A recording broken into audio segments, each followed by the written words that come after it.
People who quit their jobs on the first day, what made you say, I'm done with this? Hired as a manager for a GameStop. Day 1 I walk in and get told that I'll be the only person working till close. Every time I ever went in, there were at least 3 people working. Here is your list of tasks. You must meet sales goals. You need a certain number of pre-orders, etc., etc. You get the idea. I just looked at him and said no thank you and left. Had another job where I didn't actually say, I'm done with this, but more I thought they were done with me. It was a company that lauded themselves as being specifically for placing disabled or handicapped people into working roles, often janitorial. To be honest, sounded like a good place.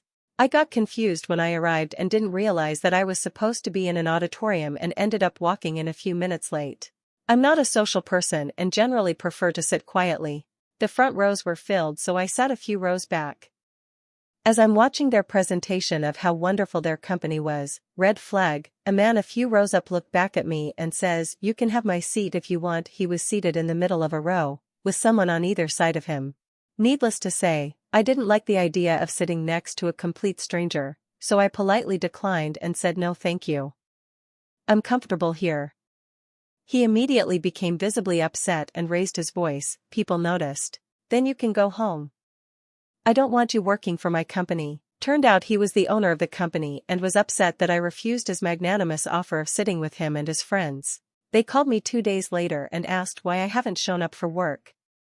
I explained that the owner told me he didn't want me at his company, so I assumed I was fired. They told me that I misunderstood the situation. I later found out that their main job was janitorial at corrections department.